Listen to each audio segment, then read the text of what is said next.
There was a very powerful man named Leonardo Barone. He lived in a sprawling estate with high iron gates and heavily armed guards.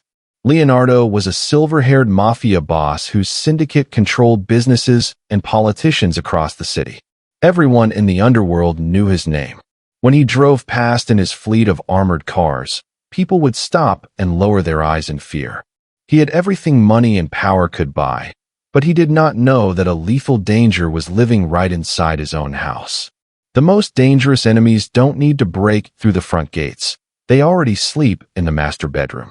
If you love high-stakes stories of ultimate betrayal, hidden secrets, and the invisible underdogs who change everything, hit that like button right now and subscribe to our channel so you never miss a twist. Now, to understand how an untouchable mafia don was almost taken down by a single porcelain cup, we have to step behind the closed doors of his empire to the woman in the red dress. The Barone estate was a fortress disguised as a palace. Behind the towering iron gates and the meticulously manicured hedges, every hallway was monitored, and every shadow held a man whose loyalty to Leonardo Barone was absolute. Leonardo ruled his empire with the cold, calculated precision of a chess grandmaster. With silver at his temples and always dressed in immaculate, tailored suits, he commanded a room simply by breathing the air inside it. He was a man who had ruthlessly eliminated every external threat to his reign, completely unaware that his greatest liability shared his bed. Isabella Sterling was his crowning jewel.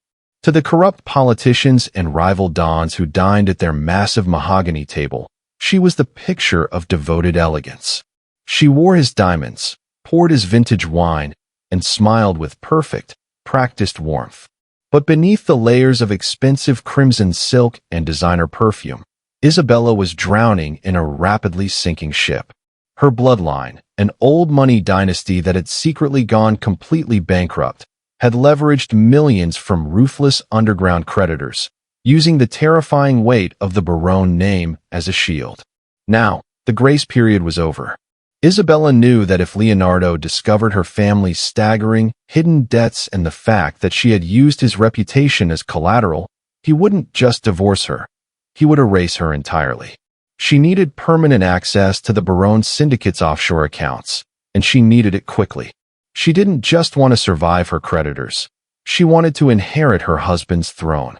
Moving silently through the suffocating tension of the sprawling mansion was Nadia Russo.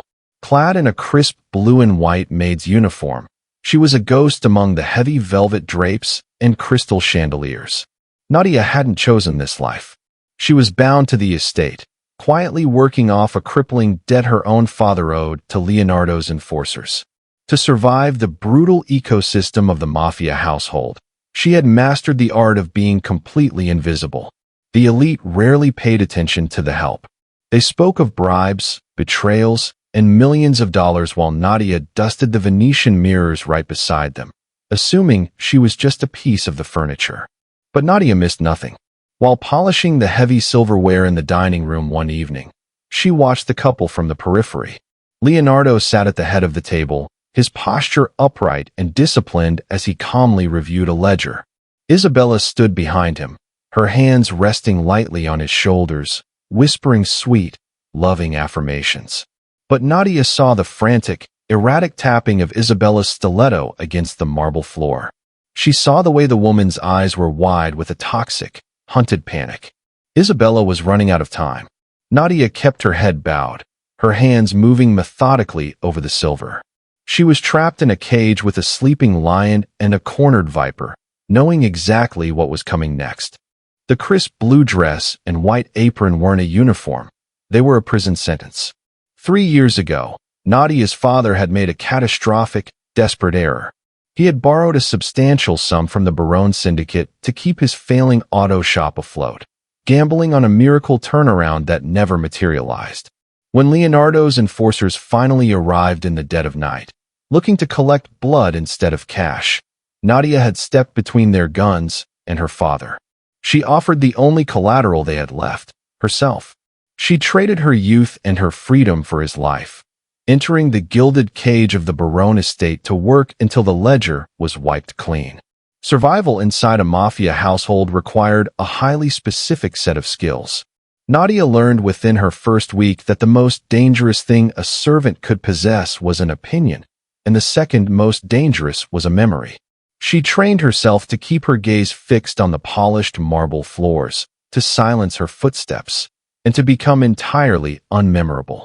To Leonardo's ruthless capos and heavily armed guards, she was just another piece of the background machinery that kept the mansion running. But growing up on the unforgiving streets of the city's south side had honed Nadia's instincts to a razor's edge, and putting on an apron didn't dull them.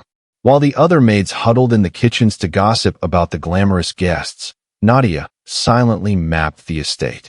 She learned the blind spots in the security cameras. She knew exactly which floorboards creaked outside Leonardo's private study. Most importantly, she knew how to read the predators who owned her.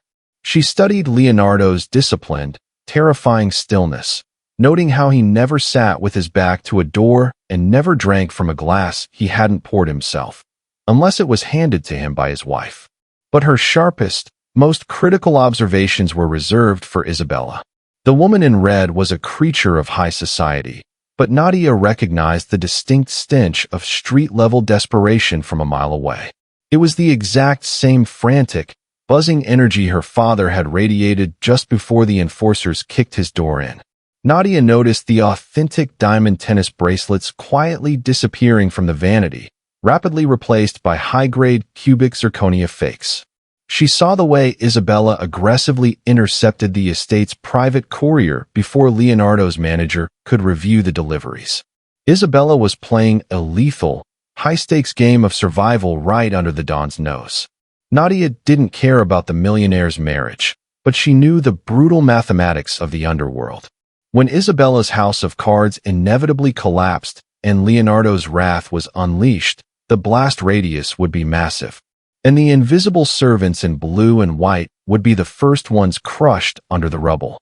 The west wing of the Baronne estate was a labyrinth of velvet-lined hallways and heavy, oil-painted portraits of ancestors whose stern expressions seemed to track every movement. It was the private sanctum of the Baroness, an area usually off-limits to the staff unless summoned. But Isabella had demanded that her suite be turned over daily, a whim that forced Nadia to navigate the most dangerous floor in the mansion. The air in the west wing felt thinner, saturated with the scent of lilies and the sharp, metallic tang of cold fear. As Nadia pushed her cart into the foyer, she heard the distinct, frantic pacing of high heels against the floorboards. She ducked into the shadows of a recessed alcove, holding her breath. Isabella was there, standing by the floor-to-ceiling windows that overlooked the estate's sprawling manicured gardens. She was clutching her cell phone, her knuckles white, her voice a jagged whisper that carried easily in the silent corridor. "I told you I don't have it yet," Isabella hissed, her posture hunched in a way she would never allow Leonardo to see. "The gala is in 2 days. Everyone will be there. That's when I make my move. You just need to keep them off my back until then." There was a pause, a harsh, gravelly rumble from the other end of the line that Nadia couldn't decipher, but the effect on Isabella was immediate. The woman let out a strangled, sobbing laugh, her shoulders shaking with a terrifying cocktail of fury and hysteria. "Don't threaten me," Isabella snapped back, her voice dropping into a dangerous register. "If I go down, the Baronne ledger goes down with me. You want your money? You wait for the gala. You wait for the tea." The line cut off with a sharp click. Isabella stood still for a long, agonizing moment, staring at her own reflection in the darkened glass. Her composure fractured, and for a fleeting second, the perfect wife was gone, replaced by a desperate creature clutching at the last scraps of her life. She turned, checked the hallway with frantic, bloodshot eyes, and then disappeared into the master bathroom, slamming the door. Nadia didn't move for a long time. She leaned against the cool wood of the alcove, her heart drumming a frantic warning against her ribs. The tea. Isabella was planning to move at the gala. It wasn't just a threat of bankruptcy anymore. It was a targeted assassination. The pieces clicked into place with horrifying clarity. Nadia knew the Don's habits as well as she knew her own. He never ate or drank anything unless it was presented by his wife during the post-dinner toast. The gala wasn't just a celebration, it was a funeral waiting to happen. Nadia slipped out of the alcove, her footsteps silent, the weight of the secret pressing down on her like a lead shroud. The countdown had begun, and she was the only one holding the kill switch. The West Wing was unnervingly silent, the only sound the muffled rhythm of Nadia's own heart. Isabella had left for a luncheon in the city, leaving the master suite under the guardianship of a heavy, oak-paneled door and a set of keys that Nadia had managed to borrow briefly. She didn't have much time. If security did their rounds, she would be finished, and not just in terms of her employment. Nadia moved like a shadow across the plush carpet, her eyes scanning the opulent room. It was a playground of excess, filled with gilded mirrors and silk drapes. But she wasn't looking for jewelry or cash. She went straight to the vanity. It was a sprawling piece of white lacquered mahogany, cluttered with an army of crystal perfume bottles and jars of expensive cream. She opened the drawers, her hands trembling despite her training. She knew Isabella. The woman was too vain to be disorganized, but too arrogant to be truly careful. Nadia swept her fingers beneath the velvet lining of the central drawer, searching for the telltale click of a hidden spring. Nothing. She tried the side panels, pressing against the ornate woodwork. Still nothing. Panic began to coil in her stomach. If the poison wasn't here, her intuition might be wrong, or Isabella was hiding it somewhere even more secure. Just as she was about to pull back, she noticed a slight misalignment in the mirror's base. It was a fraction of an inch, visible only to someone who spent their life scrubbing corners others ignored. Nadia tilted the heavy mirror back. Taped to the underside of the vanity's top ledge, concealed by the shadow of the frame, was a small, velvet pouch. Her breath hitched. She peeled back the tape, her fingers fumbling with the fabric. Inside was a tiny, clear glass vial filled with a colorless, odorless liquid. It looked deceptively harmless, like a simple serum or a perfume sample. But Nadia knew better. In the underworld of the Baron estate, lethal things didn't come in skull-marked bottles. They came disguised in the trappings of beauty. She held the vial up to the light. It wasn't enough to kill a platoon, but it was concentrated enough to stop a heart in seconds. The sound of a car engine pulling into the gravel driveway below cut through the silence like a gunshot. Isabella was back. Nadia didn't have time to replace the vial perfectly. She shoved it into the pocket of her apron, smoothed the velvet pouch back into the shadow of the vanity, and wiped away her fingerprints. She was halfway to the door when the heavy click of a key turning in the lock echoed through the suite. She slipped into the walk-in closet just as Isabella breezed into the room, complaining loudly to someone on her phone. Nadia pressed her back against the cool hanging coats, the cold weight of the glass vial pressing against her thigh, a dangerous piece of evidence that could save a life, or end her own. The grand ballroom of the Baron estate was a study in blinding, suffocating opulence. Crystal chandeliers vibrated with the heavy bass of an orchestra, casting shifting, prismatic light over the city's most dangerous elites. 200 guests, politicians, rival syndicate bosses, and high society socialites, clinked glasses of vintage champagne, oblivious to the fact that they were standing in the heart of a predator's den. Nadia moved through the crowd with the fluidity of a ghost. Her uniform, usually a shroud of invisibility, felt heavy tonight. In the deep pocket of her apron, the tiny glass vial felt like a burning coal against her thigh. Every brush of a guest's shoulder, every accidental bump in the crowded dance floor, sent a spike of adrenaline through her. She was carrying the one piece of evidence that could topple the Baron Empire, and she was doing it while playing the part of a compliant servant in a room full of trained killers. She spotted Isabella near the dais, speaking with a local senator. The woman was a masterpiece of controlled performance, draped in a gown the color of fresh blood, her laughter tinkling like wind chimes. She looked untouchable, but Nadia saw the tremors. She saw how Isabella's eyes constantly tracked Leonardo, who stood near the center of the room, holding court with a small circle of men. Leonardo looked every bit the Don, imposing, silver-haired, and terrifyingly calm. He laughed at a joke, the sound deep and resonant, while accepting a glass of wine from a passing waiter. Nadia's pulse quickened. The tea service was scheduled for the post-dinner toast, the traditional moment when the Don and his wife shared a private drink before the final round of negotiations. The kitchen staff began moving the silver trays toward the service elevator. Nadia lingered by the entrance, her eyes locked on the preparations. She knew the protocol. The staff would pour, Isabella would inspect, and then the tray would go to the Don. She needed to get closer, but the room was dense with security. Leonardo's men were everywhere, their eyes scanning the room with tactical indifference. She couldn't just walk up to the table. She would be dead before she could utter a word. Nadia smoothed her apron, her jaw set in a line of grim determination. She didn't need to be the hero. She just needed to be the chaos. As the head butler signaled for the toast to begin, Isabella turned toward the kitchen, her expression shifting from social grace to predatory intent. Nadia realized with a sickening lurch of her heart that the moment had arrived. The toast was seconds away, and the game was about to be won or lost in a single, poisoned sip. The kitchen was a choreography of controlled chaos, a blur of white aprons and silver trays. Nadia stood near the swinging service doors, her breath hitching as the head butler inspected the tray destined for the head table. It held a single, delicate porcelain cup, steam rising in a thin, ethereal wisp. To any observer, it was just hospitality. To Nadia, it was a death warrant.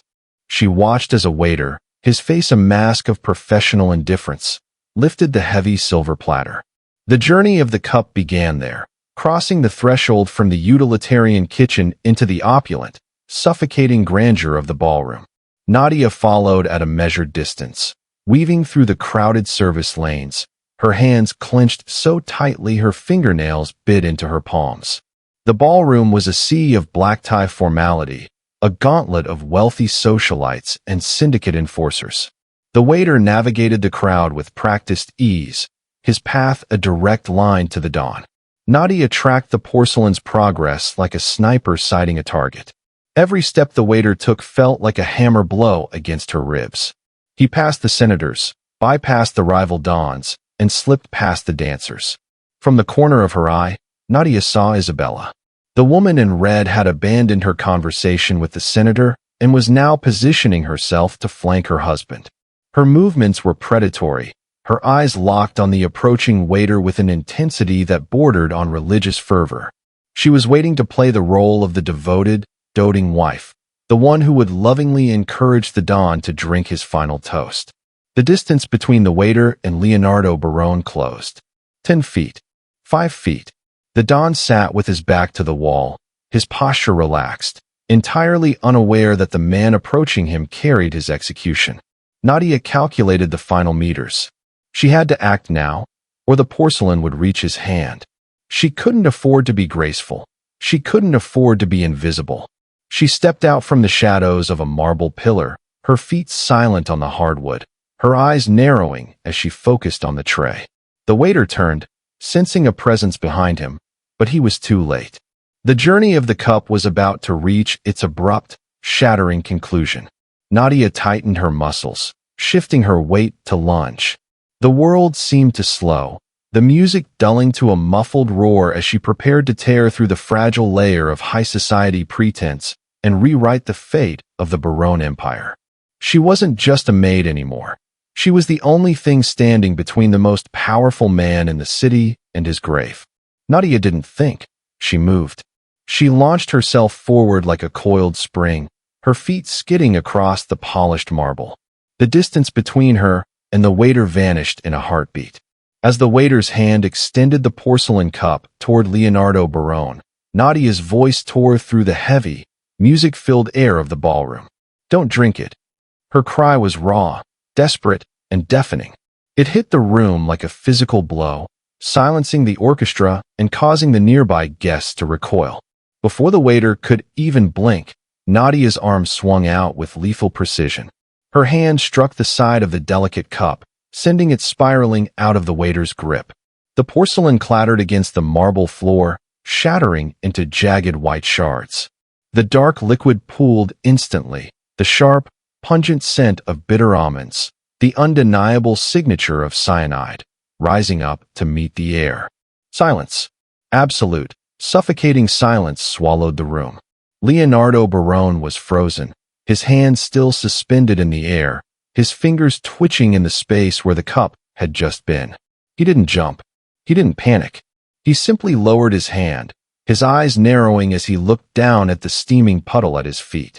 His expression wasn't one of fear, but of a cold, predatory intelligence. The room felt as if it had been vacuum sealed. Guests held their breath. The guards, who had been relaxed a second ago, now had their hands on their weapons, their eyes darting to the kneeling maid. "What did you just do?" the waiter stammered, looking down at the broken shards with trembling hands. "I saved his life," Nadia breathed, her voice steady despite the adrenaline surging through her. She remained on her knees, her blue and white uniform a stark, humble contrast to the luxury surrounding her. Isabella stood motionless by the dais, the crimson of her gown suddenly looking far more like the color of a fresh wound. Her hands were pressed against her mouth, her eyes wide, staring at the shattered cup with a mixture of raw terror and disbelief. The mask had slipped. For a heartbeat, the elegant socialite was gone, replaced by a woman who realized her entire empire had just disintegrated. Leonardo stood slowly. He towered over the scene, his silver hair catching the golden light of the chandeliers. He ignored the girl, ignored his guards, and turned his gaze directly toward his wife. Isabella didn't look back. She was looking at the guards, praying they would silence the maid before the Don looked at the spilled liquid. "Clean this up," Leonardo commanded, his voice a low, gravelly rumble that silenced every whisper in the ballroom. He pointed to the puddle, then shifted his gaze to the maid. "And you, stay exactly where you are." The ballroom felt like a tomb. Leonardo Barone stepped over the shattered porcelain, his polished shoes stopping inches from the spreading puddle. He did not look at the guests, whose faces were drained of color, nor did he look at his trembling waiter. He stood in the absolute center of the room, an island of terrifying calm in a sea of rising panic. "The scent of almonds," Leonardo murmured, his voice low, lacking any trace of heat. It was the soft, dangerous sound of a predator that had finally cornered its prey. He glanced down at the liquid, then slowly tilted his head toward his wife. "It's a cliché, Isabella. I expected more creativity." Isabella took a shaky step back, the crimson silk of her gown rustling like dead leaves. "Leonardo, don't listen to this servant. She's trying to destroy us. She poisoned it. She's clearly insane." She tried to laugh, but it came out as a strangled, high-pitched noise that died instantly in the suffocating silence. Leonardo didn't blink. He reached out and caught her chin, his grip firm and possessive. He forced her to look at him, stripping away her ability to look toward the exits or her allies. "The waiter knows who gave the order," Leonardo said, his gaze shifting briefly to the cowering man, who was currently being restrained by two of the Don's most brutal enforcers. "He isn't loyal enough to die for you, Isabella. That's a lesson you should have learned before you hired him." Isabella's composure fractured. The mask of the elegant socialite fell, leaving only the hollow, terrified creature beneath. "They were going to kill me," she whispered, her voice barely audible. "My family's debts. The syndicate was going to erase us, Leonardo. I had no choice." "There is always a choice," Leonardo replied, releasing her chin with a look of profound, chilling disappointment. "But you chose to bet against me. You chose to poison the hand that fed you." He turned away from her, as if she had already ceased to exist. His eyes found Nadia, who was still kneeling on the marble, her blue and white uniform stained with the dust of the floor. Leonardo walked toward her, his movements rhythmic and silent. He stopped, looking down at the maid who had broken every rule of his empire to save his life. For a moment, the room held its breath. The guards reached for their weapons, waiting for the Don's command to execute the servant who had assaulted the establishment. But Leonardo simply extended a hand. "You," he said, his voice carrying clearly to the back of the ballroom. "Stand up. You've earned the right to watch how this ends." Nadia rose to her feet, her legs feeling like lead, but her gaze never wavered. The Don had acknowledged her existence, and in doing so, he had placed a target on her back, or perhaps a shield.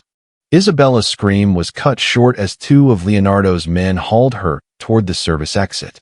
The crimson silk of her dress, once the epitome of high society elegance, now trailed behind her like a jagged, blood-soaked ribbon. She didn't fight the guards. She seemed to simply deflate, the adrenaline of her ambition replaced by the crushing weight of her failure. Leonardo didn't look at her.